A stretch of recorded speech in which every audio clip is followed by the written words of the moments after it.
From the 14th to the 17th of May 2024, France organized Exercice Soleil du Sud, Southern Sun. The aim of this exercise was to mobilize the NATO Submarine Rescue System, NSRS, which is jointly operated by France, the UK, and Norway. This was a first for a Suffren-class SSN.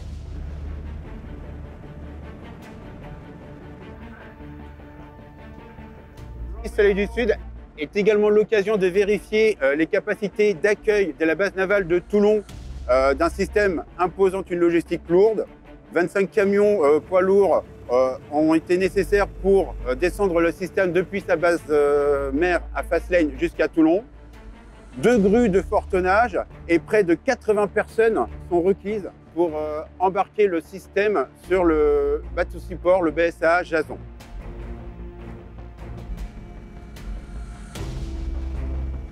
The NATO Submarine Rescue System is a rescue system for submarine crews.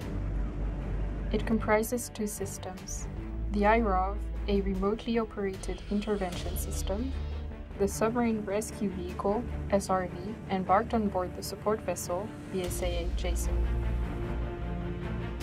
Le submersible de sauvetage est armé par 2 pilotes et 1 opérateur situé dans la chambre qui peut accueillir jusqu'à une quinzaine de rescapés. Le véhicule de sauvetage est mis à l'eau et récupéré à l'aide d'un portique également monté sur le pont du Jason.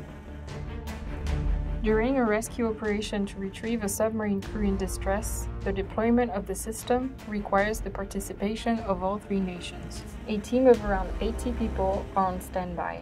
In total, around 50 civilian personnel and 30 military personnel from the 3 partner nations are responsible for operating the system. France provides a rapid reaction team comprised of 32 submariners, divers, and doctors who can be mobilized within 24 hours. The aim is to carry out the first evacuation within 72 hours of the potential incident. L'essai en lui-même consiste en une présentation du SRV sur la plateforme de sauvetage de sous-marins qui est actuellement à une immersion de 50 mètres, reliée à des coffres par des haussières pour une meilleure stabilité en immersion. L'espace situé dans la jupe du SRV est alors mis à la même pression que l'intérieur du SRV, qui est à la pression atmosphérique, ce qui permet de créer une différence de pression négative avec le milieu marin extérieur qui, lui, est à la pression d'immersion. Cela permet de créer l'effet ventouse suffisant pour pouvoir obtenir l'étanchéité nécessaire entre le SRV et le panneau du sous-marin et permettre l'ouverture des 2 panneaux et par la suite procéder à l'évacuation du personnel.